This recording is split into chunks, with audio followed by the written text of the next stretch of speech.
Merupakan MPV dengan merek mobil rakyat, merupakan MPV listrik yang besar, merupakan pilihan MPV yang tidak logis. Merupakan mobil yang kami pesan saat Gias lalu. Ini adalah VW ID Buzz. Halo YouTube, selamat datang di channel Motomobi. Kenapa tidak logis? Nonton video ini sampai habis. Oh ya, apabila Anda belum subscribe, mohon di-subscribe dulu dan tekan tombol loncengnya agar kami semua bahagia. ID Buzz. Pertama kali kami melihat mobil ini langsung jatuh cinta. Yes, kami dan banyak manusia di bumi ini suka dengan desain yang ada retro-retronya begitu. Untuk ID Buzz ini berdesain yang diambil dari VW Kombi zaman dulunya lagi, yaitu dikenal dengan nama Dakota. Dakota original yang bagus saat ini harganya bisa mendekati harga ID Buzz yang baru. Heran. Apakah ID Buzz ini penerus dari Dakota itu? Bukan. Penerus dari Dakota itu adalah VW Transporter atau dikenal di Indonesia dengan nama Caravelle. ID Buzz itu mobil MPV listrik generasi pertama dengan desain ikonik dari Dakota, bukan penerus dari Dakota. Desain ikonik ID Buzz ini berasal dari bukan hanya satu mobil konsep, tapi dari 4 mobil konsep. Microbus konsep tahun 2001. Bayangkan kalau tahun 2001 ada mobil beneran seperti itu, keren sekali.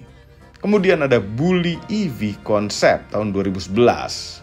Kenapa pula namanya Bully? Kemudian ada lagi Bud EV konsep tahun 2016. Nah, ini awal-awal dari VW membuat nama ID untuk mobil-mobil listriknya. Dan akhirnya ada VW ID Buzz konsep tahun 2017. Yang kemudian pertama kali lahir, versi produksinya adalah tahun 2022. Pertama kali kami mereview mobil ini adalah di Auto High, barang importir umum.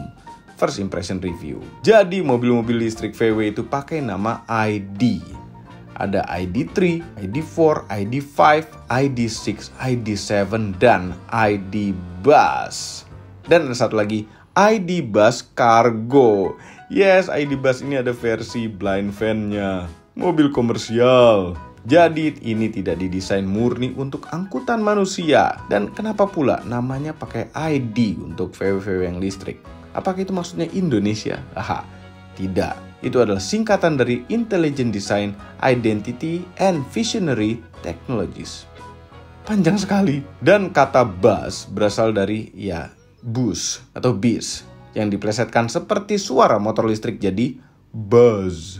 Ya, konfigurasinya memang kalau dibandingkan dengan Dakota yang dulu itu beda ya. Kalau Dakota itu dulu dia basisnya tuh basis seperti di VW Kodok, yang mesinnya di belakang, rear wheel drive.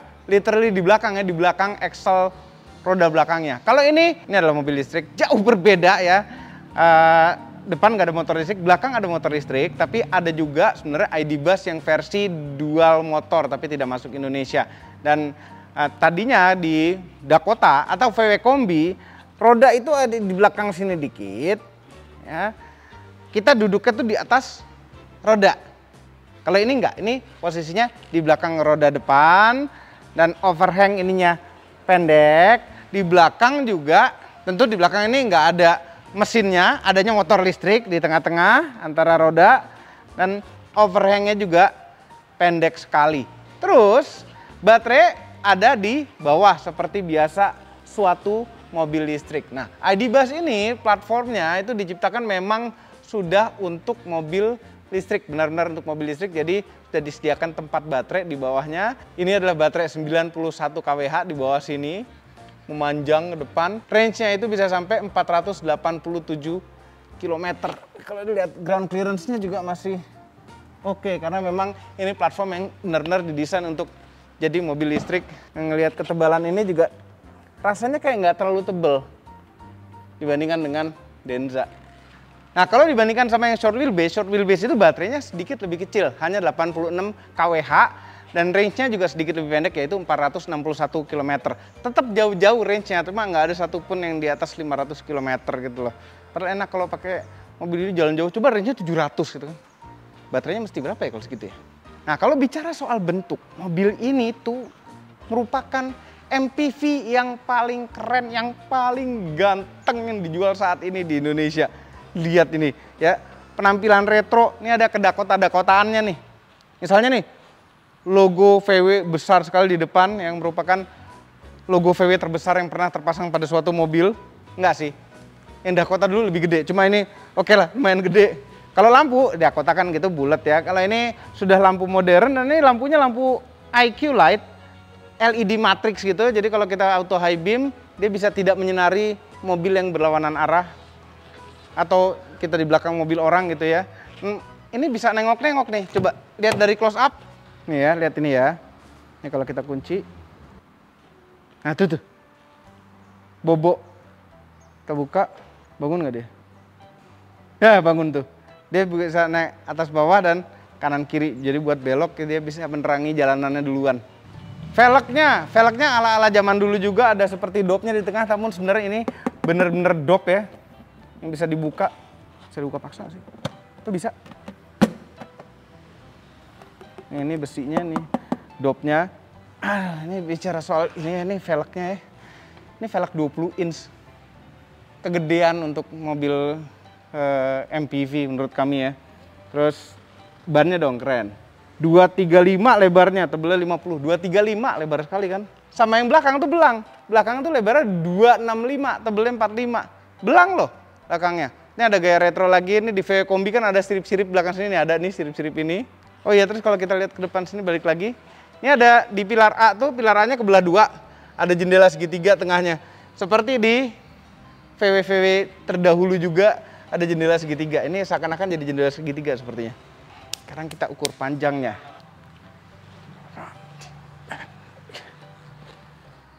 4.962 mm.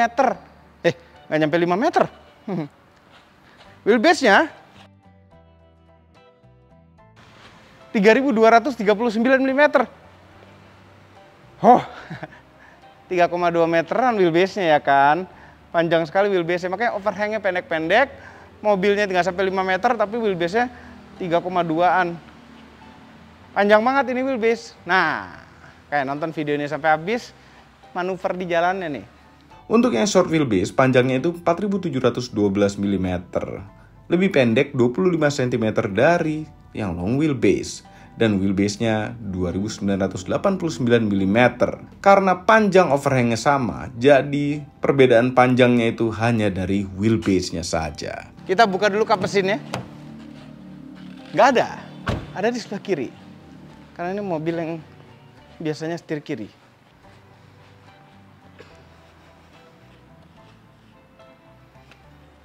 Ini kap mesinnya.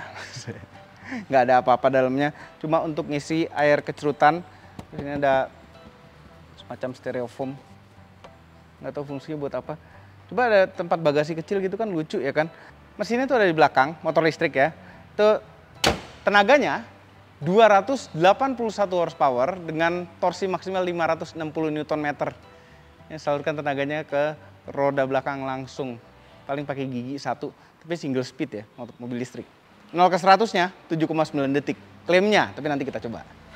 Ini chargerannya di sini. Bisa isi charging tentunya 11 kW dan DC chargingnya itu 166 kW. Nggak sekenceng kayak Ioniq 5 EV6 yang bisa 350 kW gitu ngecharge-nya. Tapi udah cukup lah, udah cukup kenceng.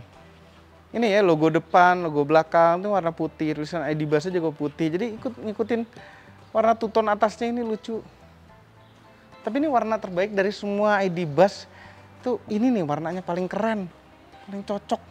Kami sih ya tuh personal preference. Cuma ini lucu gitu. Ada wiper belakang, Hemon stop lamp. Kameranya tuh ada di mana ya? Ini, oh di bawah sini, bukan di atas sini. Kenapa nggak di atas ya? Terus di bawah kejauhan gitu loh. Nggak ada knalpotnya ya kan? Bisa.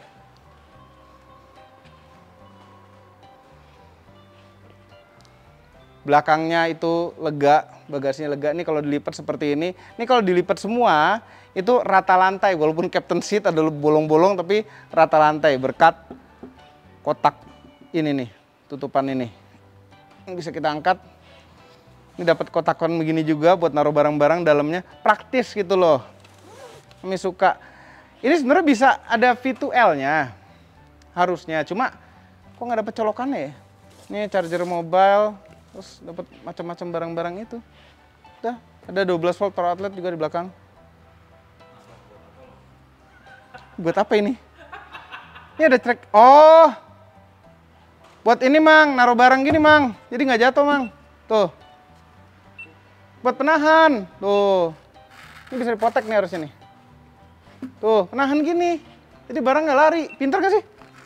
Kanan kiri dapat. Yang sebelah sini juga ada. Tuh. Keren. Kepraktisan yang orang Asia nggak mikirin, tau orang Eropa mikirin. Terus ada pembatasnya juga yang kita copot karena nggak bisa kalau pakai kaca belakang, jok belakang. Terang lampunya, di mana-mana ada lampu. Itu kan kepikiran sama orang Eropa. Bunyinya. Halus, nggak apa Bang? Halus. Nih ya pintunya nih. By the way, ban belakangnya bannya dapat Continental loh semuanya. Nah ini bukanya bukan ditarik, tapi ini ada tombol dalamnya. Dan merupakan bukaan pintu tersangar bunyinya. Jedrok pengunciannya. Jok-joknya ini dengan mudah bisa dilepas kalau mau space yang lebih. Kenapa kami tidak praktekkan? Karena kami lupa. Dan ini lihat interiornya. Mobil ini di dalam ini penuh dengan gimmick-gimmick lucu. Seperti ada beberapa cetakan ID bus. Dan gas remnya saja itu play dan pause button. Nah sekarang kita bahas interiornya, diawali dengan duduk di paling belakang. Yang ini tidak terasa seperti kasta terendah dalam keluarga. Captain seat, naik itu ada tarikan pegangan ini. Kita ke jok paling belakang dulu. Dengan posisi posisi ini yang paling mundur. Seberapa sempit. Di belakang posisi jok yang paling mundur itu masih sangat lega dengkulnya. Dan ini senderan masih bisa disenderin lagi. Mana sih tarikannya? Mana tarikannya? Masa cuma bisa dari belakang sih? No! Masa nggak bisa? Tarik Mang! Nah terus gitu. Yang sini juga. Ada nih talinya nih tuh. Mana sih? Nyumput nih. Nyumputnya tapi di belakang. Masa ngambil dari belakang gitu? Headroomnya lega. Masih ada space. Dan bagasi belakang juga masih tersisa lumayan walaupun jok ini dinaikin. Terus tingginya jok ini pas tingginya. Ini tinggi-tinggi mobil karavel gitu, tinggi-tingginya segini nih. Ya jadi nggak terlalu makan tempat ke depan. Ada cup holder. Oh ini tutupan ini. Tutupan untuk apa? Nih sini. Untuk ini. Nah ini ada kan? Nah ada kan? Ini kan kita tutup aja. Ini kanan kiri ada cup holder, ada tempat naruh handphone, dan ada colokan USB-C-nya kanan kiri jadi nggak rebutan. Namun sayangnya di belakang sini itu hanya untuk 2 orang sebenarnya. Tapi ya sebagai keluarga Indonesia yang baik tetap kami masukin 7 orang. Jadi kita mau jalan-jalan keluarga. Ini mobil 3 row, cuma sebenarnya kapasitasnya tuh hanya 6. Ya, jok yang paling belakang itu sebenarnya hanya muat 2.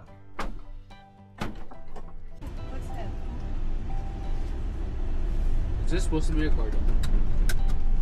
Supposed to be what? I never noticed. You never noticed the 360 camera? That's not 360. That's not 360. Well, I was sitting next to the window. Wait. Tapi paling nyender ya segini nih masalahnya ya. Ada AC belakang sendiri-sendiri. Ini ada lubang-lubang ini nih. Lubang-lubang ini tuh untuk naruh pembatas-pembatas. Ya perlu diingat lagi bahwa ini ada blind fan-nya, versi blind fan-nya. Jadi nggak ada kacanya. Terus ini buat pembatas-pembatasnya. Di bawah sini nih ada tempat cup holder gede nih, bottle holder.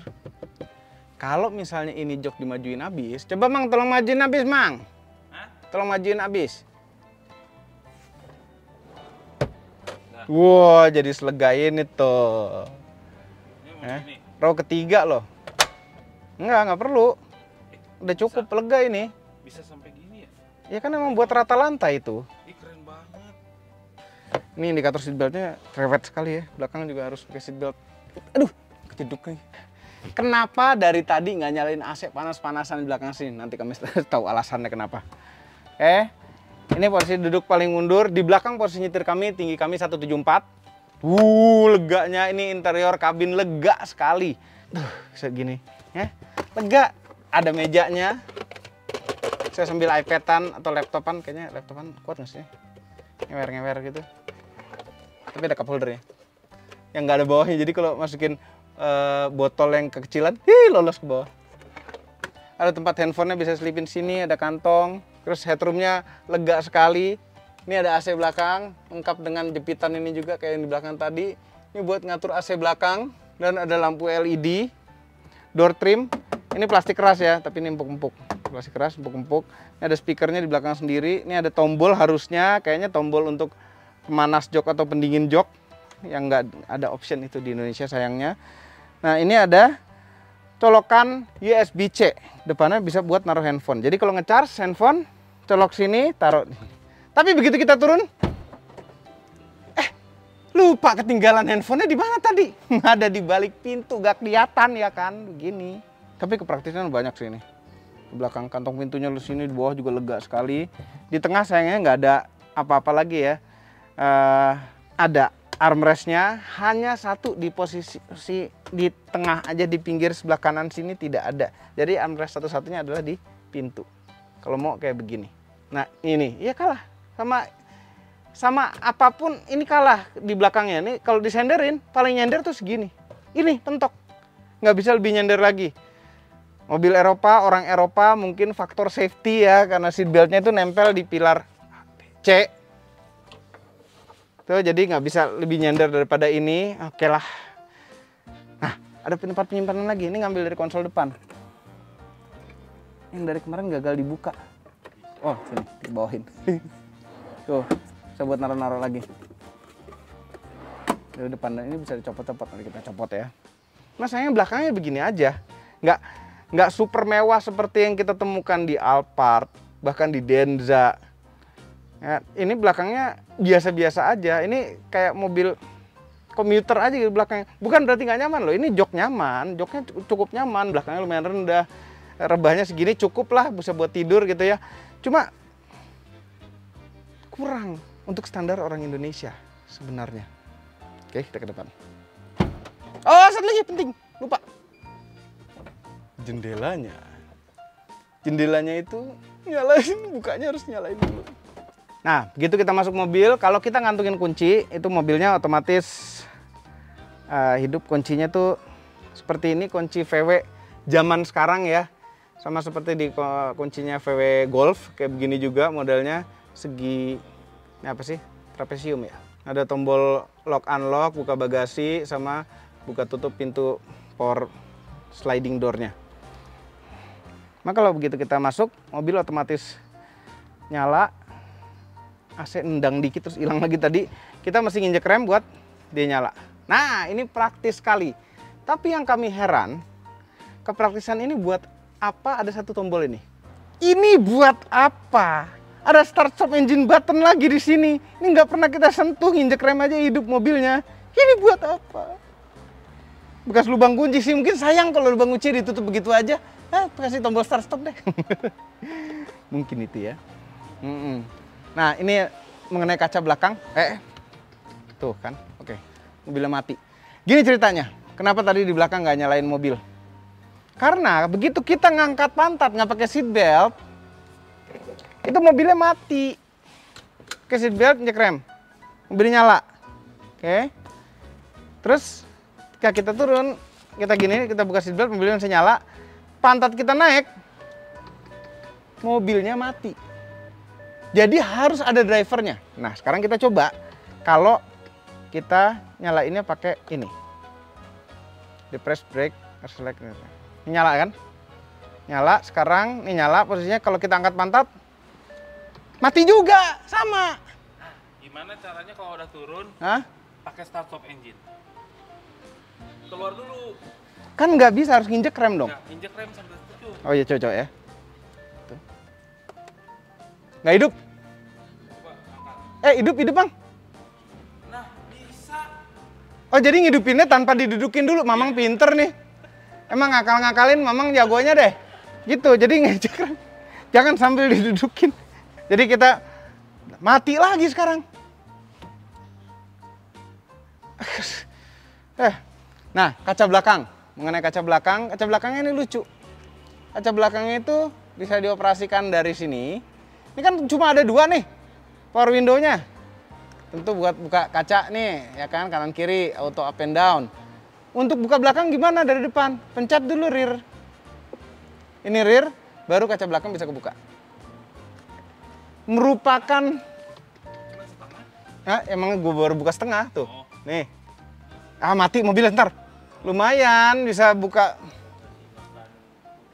Ngasih makan kudanil. Kan suka ini buat konten bagi-bagi apa namanya, sahur on the road gitu, bisa gitu. Ini sistem yang bagus untuk hemat tombol ya. Cuma problemnya, ntar tutup dikit dulu. Cuma problemnya ini tuh sering nggak sengaja kepencet rear ini. Kalau sentuh gini doang nggak kepencet, tapi kalau kita agak lama dikit, karena tombol sentuh ini bukan tombol fisik. Sering kali kepencet apabila kita mau bayar parkir, mau lewat pintu tol, di mana yang kita kan tangan mata ke jalanan, tangan ke sini pasti nyari-nyari kan. Pada saat nyari-nyari tombol, kesentuhlah rear ini. Pas kita buka mau bayar tol, nggak kebuka. Ternyata kita ngebuka kaca belakang. Dan ketika kaca belakang itu kita lupa tutup, kita parkir, kita kunci, kaca belakangnya nggak tutup sendiri. Sayang sekali. Andai ada sikring yang bisa mematikan itu, kami cabut tuh kaca belakangnya. Kaca belakangnya keren. Tapi gitu, ada coba tombol, tambah 2 tombol lagi gitu loh. Heran. Dia nggak mau nambah posisi ini. Jadi kita pernah review yang versi importir umum di Auto High. Itu belum ada kaca belakangnya ini. Pakai harusnya ada yang jendela kecil gitu loh, kayak Caravelle ya, yang bisa dibuka-buka setidaknya. Heran, sunroof juga nggak ada. Nah, atau mungkin tuh short wheelbase ya, jadi nggak pakai kaca belakang ya. Anyway, kami lebih suka nggak pakai kaca belakang dengan begini nih, terlalu sering kepencet. Kayak dashboardnya ini plastik keras, ini ada aluminiuman. Ini bawah plastik keras juga, plastik keras, pintu juga plastik keras. Tapi di sini ada empuk-empuknya. Secara desain keren, cuma secara material sebenarnya plastik keras. Nggak apa-apa lah, nggak kita pegang-pegang, cuma kita lihat doang. Di tengah ini ada layar yang 12,9 inch kalau nggak salah. Nah, layar ini tadinya yang versi importir umum yang itu tuh kayaknya lebih kecil deh layarnya. Dan operating sistemnya di dalamnya tuh beda. Kalau ini harusnya sudah lebih canggih ya. Lebih canggih, dia bisa wireless Apple CarPlay, Android Auto, dan AC. Cara ngoperasi ini itu pencet klimaks, klima, nggak pakai X. Nah, ini buat ngatur yang depan, ngatur belakang, pencet rear juga sama kayak jendela tadi. Nah, dia ada 3 zone dalam mobil ini, depan 2, belakang 1 zone.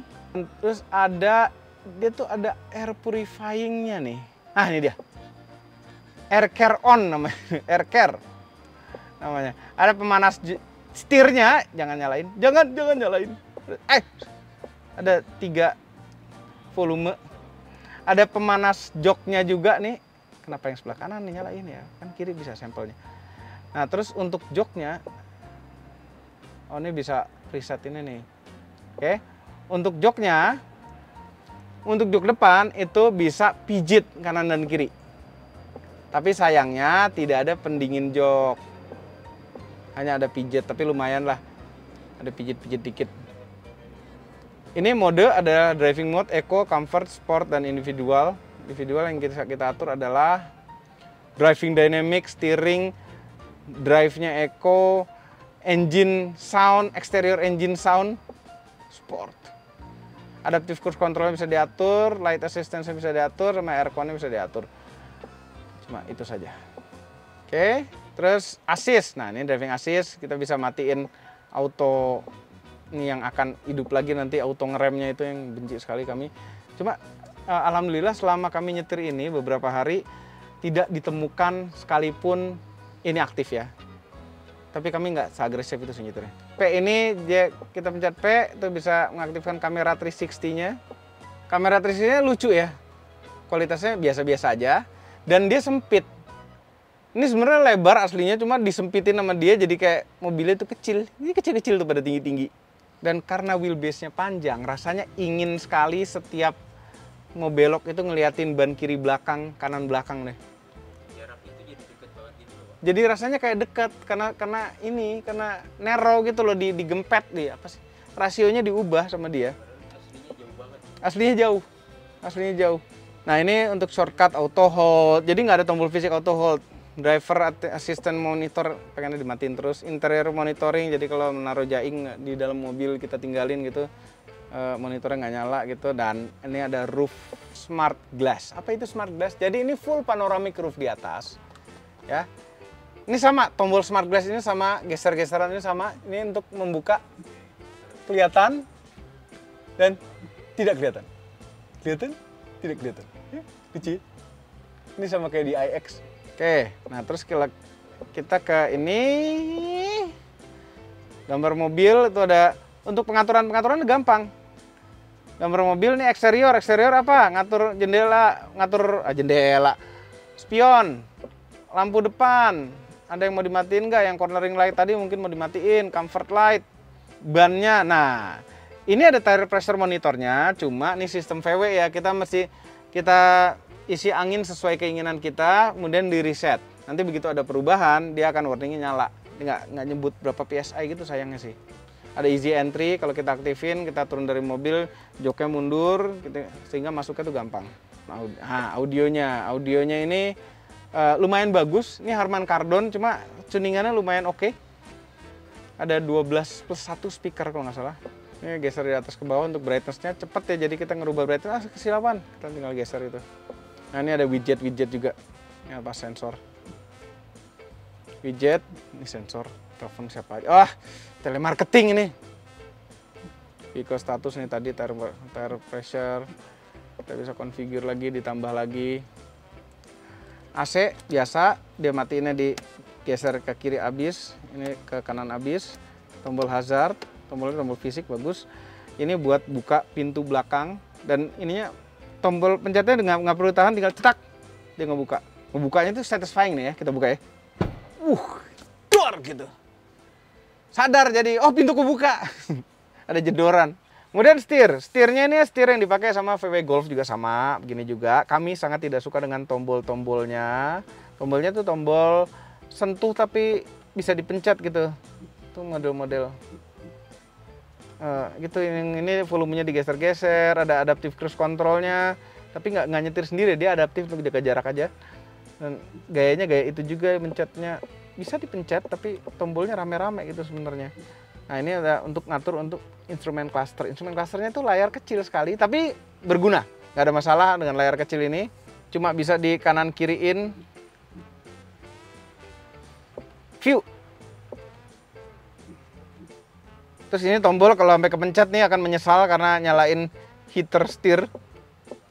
Nanti mungkin kalau lagi dipakai driver dia akan nanya, Pak setirnya panas Pak, gitu kan? Pasti kepencet itu. Sebelah kiri itu sen, kan mobil Eropa ya. Nyalain wiper juga ada di sebelah kiri sini.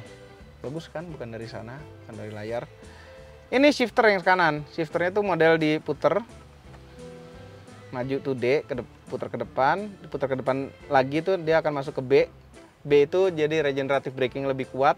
Terus setengah tuh netral, mundur tuh ke belakang habis, parknya dipencet ini. Ini nggak park, cuma bukan P, dia ngomongnya cuma ini aja nih, ngaktifin rem tangan. Nah ini di tengah-tengah ini ada lampu-lampu tuh, lampu status. Tuh, ini siap jalan tuh. Mundur kan. Tuh kalau parknya. Ini lampunya tombol sentuh, ini posisi di auto sekarang, modenya bisa pencet, mau pencet mode kok. Ah, itu mode auto.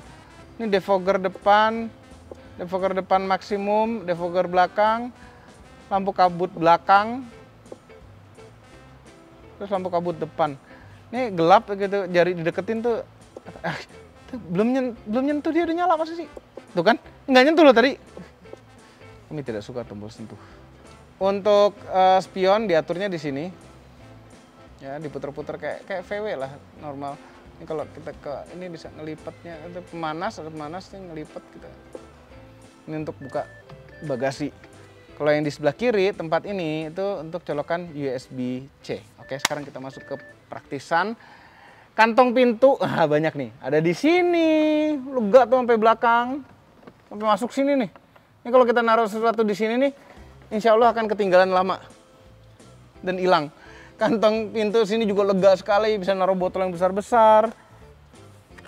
Ini bukan sesuatu yang bisa dibuka. Ini buat naruh kunci atau naruh koin bisa di sini. Ada cup holder di sini ngumpet. Tuh. Ada ini yang bisa diangkat-angkat, konsol tengah tuh kita bisa angkat. Kita copot. Tuh. Kita bisa bawa pulang konsolnya. Untuk kalau mau lebih lega lagi kita taruh. Jangan bisa pindahin sini, Pak. Apa? Enggak. Iya, bisa taruh belakang juga. Jadi bisa taruh mana-mana. Ada 3 posisi. Mau di depan, di tengah sini atau di belakang sana. Bukan digeser, copot pasang sih. Oh, Nissan bisa juga. Kalau Nissan geser-geser, paksisan Nissan sih. Nah ini tuh bisa dibuka depan belakang, coba Ki, buka ininya. Tuh. Tuh, yang depan. Nah terus bagian atasnya praktis juga tuh. Bagian atas praktis banget, coba sini pindahin depan dulu. Kayaknya. Ini atasnya banyak tempat naruh-naruh nih. Dikasih tempat sampah atau asbak sama VW. Nah ini ada divider. Divider keren. Ada tempat untuk buka botolnya. Keren nggak? Divider multifungsi nih.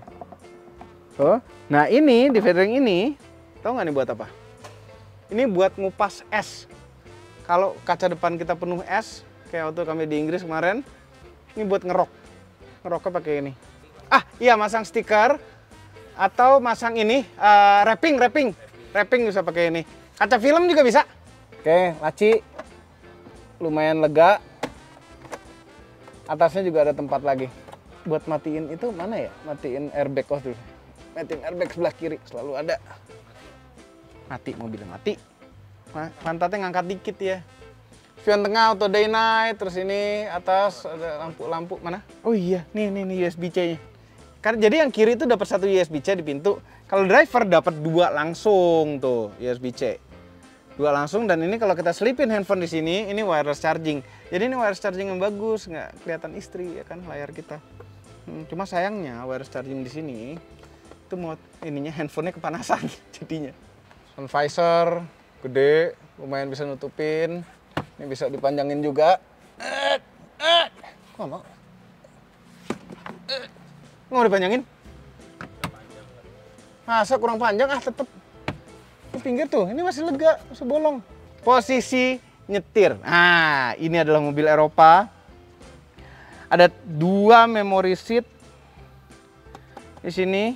Itu ada memory seat juga kan? Bisa naik turun nggak? Naik turun depan dan belakang. Jadi 8 way tiap kursinya. Termasuk ada lumbar support. Komplit, split. Setirnya teleskopik dan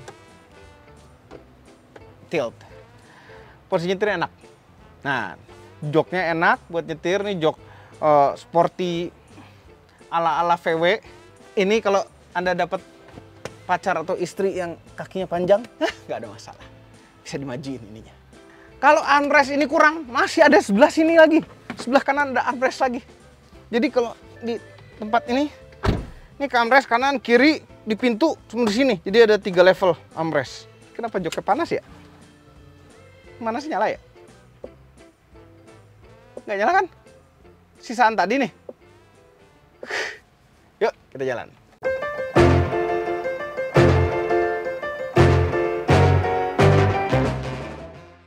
Seperti mobil Eropa, biasanya tetap harus nutup sirkulasi AC-nya. Heran. Dan GoPro depan tuh jauh banget ngeliat sini, karena kaca depannya tuh jauh banget nih, dashboard jauh banget ke depan nih, semeter ada kali. Garing. Dan kesan pertama nyetir mobil ini, wah, ini merupakan MPV besar yang membuat kita nyetirnya tidak terasa seperti supir. Nggak tahu ya, entah kenapa, antara bentuk luarnya atau gayanya gitu, semua orang tuh masih ngeliatin ke arah sini. Kami rasanya walaupun ini sudah mulai ramai di jalanan, orang-orang masih ngeliatin mobil ini. Ini mobil ikonik sekali bentuknya, ganteng, keren, komplit deh. Ya sama sekali nggak terasa seperti supir. Oh ya, ini kaca depan itu masih bening sekali karena belum kami pasangi kaca film lumar. Nanti akan kami pasang kaca film lumar. Dan belakang udah gelap karena memang kaca belakang itu tinted. Aslinya dari pabriknya memang udah gelap. Nah, gara-gara kaca depannya ini jauh banget, rasanya tuh luas banget mobil ini. Ya, kita ngeliat belakang juga lega banget di belakang. Jadi rasa gara-gara ini lega, dalamnya lega, membuat kita jadi ngerasa mobil ini tuh besar sekali. Tapi memang mobil ini besar sih. Lebar, iya lebar sekali. Lebarnya tapi masih sedikit lebaran Denza daripada ini. Panjangnya jauh lebih pendek daripada Denza dan Alphard. Ya, apalagi Denza lumayan jauh panjangnya bedanya. Cuma problemnya ya di wheelbase-nya. Wheelbase-nya ini saking panjangnya, kita tuh manuver itu mesti ngambilnya agak jauh. Dan kami sangat menyayangkan sekali bicara soal visibilitas ya. Ban kanan belakang dan kiri belakang itu nggak sampai sama spion ini. Kalau spion kanan tuh pasti kita bisa ngelongok gini deh. Untuk spion kiri ngelongoknya agak susah. Jadi kita harus sering-sering ngatur spion kiri pada saat kita belok-belok biar nggak nginjek trotoar atau kejeblos got. Untuk ban kiri belakang. Cuma ya setelah beberapa hari nyetir ini ya biasa-biasa juga sih akhirnya. Tapi ya gara-gara wheelbase panjang itu muter baliknya, radius putarnya agak jauh. Steering angle-nya mungkin udah cukup lumayan, tapi radius putarnya nggak bagus. Sebenarnya yang kami pesan adalah yang short wheelbase ya, bukan yang long wheelbase seperti ini. Cuma yang ready stocknya tuh yang long wheelbase, jadi ya terpaksa kami pindah ke yang long wheelbase karena biar cepat dapat sebelum keduluan Om Fitra. Karena yang pesan juga kami duluan. Bagaimana soal kekedapannya? Kedap? Oke, lumayan. Kacanya double nggak? Double kacanya. Ini lumayan kedap. Kedapnya kedap normal mobil seharga inilah. Berapa harganya? Belum disebut ya tadi. Nanti ya di akhir video. Kemudian apakah mobil ini nyaman?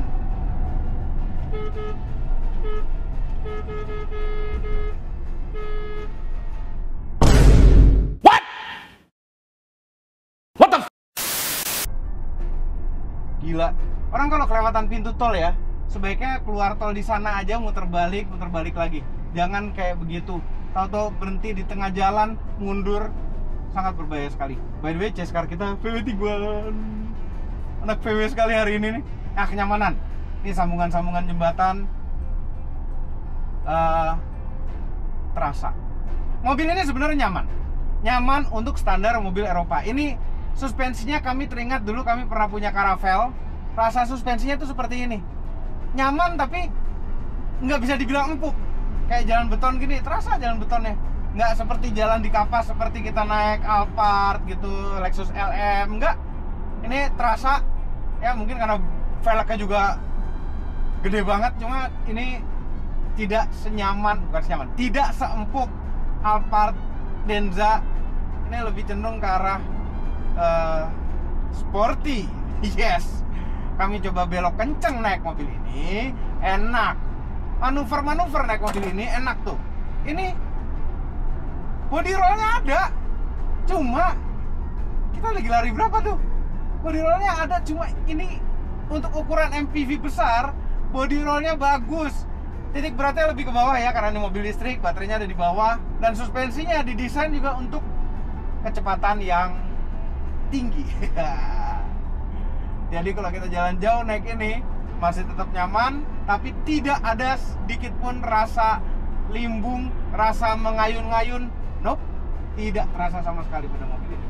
Bagaimana dengan rasa setirnya? Apakah rasanya kosong seperti MPV Cina sebesar ini? Enggak. Apakah rasanya kayak mobil sport? Ya, enggak juga. Tapi ini rasanya kayak muter setir VW Golf. VW Golf setirnya enak loh. Beratnya pas, feedbacknya ada, terus dia memang tidak direct seperti mobil sport. Cuma ini dirasanya enak gitu loh. Jadi pas kecepatan tinggi, rasa setirnya juga enak. Nah, gimana dengan rasa remnya? Remnya ini biasanya terlalu sensitif kan ya mobil listrik gitu ya. Ini rasa remnya tidak sensitif, kadang-kadang suka panik sendiri. Kok nggak pakem? Ya kan nginjeknya dia regen dulu. Ya regennya dikasih regen yang halus dulu, baru regen yang kuat, baru kampas rem bermain. Kemudian rasa gasnya gimana? Rasa gasnya di mode comfort itu terlalu sensitif. Jadi kalau supir baru megang ini akan agak kasar ngegasnya karena terlalu sensitif pedal gasnya. Solusinya itu adalah pindah ke mode B. B ini regen braking-nya jadi lebih kuat. Kita ngelepas gas, regen braking seperti antara level 2, level 3 di Ioniq 5 atau EV6. Sayangnya itu tidak one pedal driving. Jadi tetap kita sampai berhenti harus kita injek rem untuk mobilnya berhenti. Nah, dengan B ini pedal gasnya jadi tidak sesensitif itu. Kayak ini cocok di mode B. Bagaimana dengan tenaganya? Tenaganya enak. Ini kasih mode pindah ke semuanya di layar. Untung layarnya responnya cepat. Sport. Tanpa nahan rem. 1, 2, 3. Wah. 100. Ini sekarang 6,8 detik 0 ke 100 km per jam. 6,8 detik lumayan banget untuk mobil sebesar seberat ini ya kan. Lagi santai-santai kayak hidupkan adaptive cruise control, set di benci deh tombol seperti ini. Nah, dia nggak megang setir ya, tapi kadang-kadang kalau setir ini kita hidupkan adaptive cruise control agak-agak suka nyebelin karena sekitar 10 detik sekali, 15 detik sekali minta pegang setir, jadi mendingan dipegang aja setirnya biar dia ngatur gas dan remnya. Gara-gara digeber-geber dan banyak berhenti. Ini 4,2 km per kWh, tapi kami aktualnya tadi kami tes antara 5,5 sampai 6 km per kWh. Sambungan jembatan nyaman, tapi nggak empuk. Dibandingkan mobil MPV Eropa sekali. Dan nih. Nah, kan? Tuh, pedal gasnya sensitif, awas. Sekarang gantian Mamang yang bawa. Mau nyobain duduk belakang. Mang, enak di B, Mang. Hah? Putar ke atas lagi shifternya. Dia jadi nggak terlalu sensitif. Dan dan begitu dilepas gas lumayan regen braking-nya. Kita mau nyoba duduk belakang. Sender paling habis segini sayangnya. Armrest kiri di pintu. Gimana Mang tadi dari luar, Mang? Hah? Dari luar gimana? Bagus, nggak ada yang nyamain. Iyalah, Iya, nggak ada yang nyamain di ini. keren banget. Kegantengan yang maksimal. Enggak, kalau ada di sebelah tuh mobil Alphard atau Hah? itu kayak sama ini tuh jatuh beda level gitu. Iya. Beda aja ininya. Beda aja. Kalau pakai ini tuh kayak gue punya style, lo enggak gitu. Iya. Gue ikonik, lo enggak, lo biasa. Ya itu mewah, cuman ini tuh apa ya, beda aja gitu. Sama mobil, apalagi kalau dikasih tule gitu, itu keren banget ya. Hah? Tuh lihat di atasnya ketutupan dong. Iya. Ini aja roof bar. Roof rack. Jadi kayak ini Dakota. Iya, yang model retronya. Kayak jendela. Lucu banget ya. Ini jendela kayak gini tuh ada di Caravelle gitu-gitu ya. Cuma Iya. kan itu mah manual, mechanical. Kalau ini elektrik.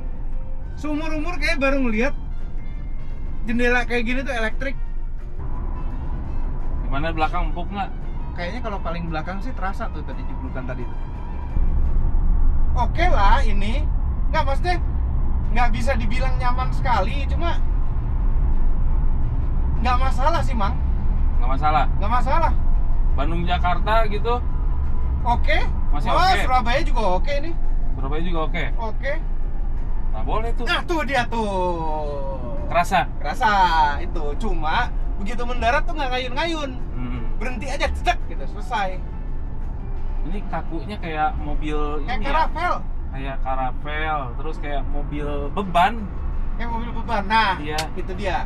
Mengenai suspensi mobil ini kan mobilnya sama mobil blind van. Jadi ada versi blind van-nya di Eropa dengan suspensi setup yang begini juga. Kayaknya kayak nih Denza gitu. Jok tengah paling mundur, belakang habis. Jadi kalau dimodifikasi aja belakangnya ya. Alphard ini dimundurin habis, belakang juga habis, nggak segini lega nih. Ini tipenya mobil ini nggak bisa kenceng om, enaknya dipakai cruising. Ya, nah gini, ini mobil dibanding sama mobil listrik lainnya, untuk kecepatan tingginya itu nggak boros seperti mobil listrik lain. Maksudnya tingkat selisih keborosannya. Jadi coefficient of drag-nya itu 0,29 man. Bagus lah. Bagus. 0,3. Bagus kan? Keren. 0,29. Jadi ini tuh kayak mobil yang didesain buat enak di autobahn. Iya. Kecepatan tinggi di autobahn. Cuma autobahn tuh kan jalanannya nggak kayak begini nih. Sambungan jembatan mobil bisa mental. Di autobahn kan enak. Nah ini tuh kayak didesain buat itu. Namun memang kecepatan maksimalnya itu 160 km/jam, Bang. Ini. Iya, top speednya segitu. Yang motor listrik ada batasnya, dia kasih limiter di 160. Paling nyaman di driver deh, di depan row 1. Paling nyaman. Iya. Ini kayak buat cocok buat om-om yang seneng nyetir sendiri itu loh. Oh. Nah, bawa keluarga, bawa temen-temennya jalan-jalan. Camper om, camper. Camper, iya. Camper. Ini pakein awning, roof rack. Ini kayaknya suspensi kalau dikasih beban lagi enak deh ini. Kalau rame-rame ya? Iya, rame-rame enak nih. Gimana kalau kita coba rame-rame nanti? Hah? Cobain. Ya, coba ya. Iya.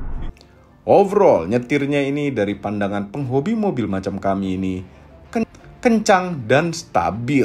Tapi sayang sekali yang long wheelbase ini ada effort sedikit saat parkir dan manuver-manuver sempit. Harganya itu loh yang agak menyebalkan. 1,5 miliar untuk yang long wheelbase. Kalau dibandingkan dengan Denza D9 yang lebih nyaman dan lebih mewah, memang ID Buzz ini seperti tidak worth it. Tapi ya apapun kalau dibandingkan dengan Denza itu jadi tidak worth it, heran. Tapi kalau dibandingkan dengan Alphard yang harganya mirip, mobil ini berbeda. Market sepertinya. Overall mengenai Volkswagen ID Buzz bukan merupakan mobil keluarga untuk kemewahan dan kenyamanan penumpang belakang. Walaupun ini sangat lapang belakangnya, ini merupakan mobil yang cocok untuk Anda, keluarga yang level kerennya berbeda. Ini lebih keren, bukan untuk mencari kenyamanan ala bos-bos di belakang pakai supir. Oh tidak, ini untuk keluarga yang mengerti style, keluarga yang funky, keluarga yang levelnya berbeda dari sekedar pencari kenyamanan. Tapi ingat, untuk pasar Eropa dan Amerika, seperti ini sudah dalam kategori nyaman dan mewah. Jadi ini kemewahan ala Eropa dan Amerika, bukan ala Indonesia. Untuk Anda, om-om kepala keluarga yang senang nyetir, ini sempurna. Kecuali wheelbase yang panjang. Semua ini adalah opini pribadi saya. Kami tim Motomobi tidak dibayar oleh siapapun dan apapun yang terlihat pada video ini. Jangan lupa tekan tombol jempol ke atas dan subscribe channel Motomobi dan Mas Mobi apabila belum berikut dengan tombol loncengnya. Share video ini ke seluruh dunia melalui sosial media Anda dan jangan lupa follow sosial media kami semua termasuk Instagram. Cek motomobinews.id untuk berita-berita otomotif terbaru. Terima kasih telah menonton.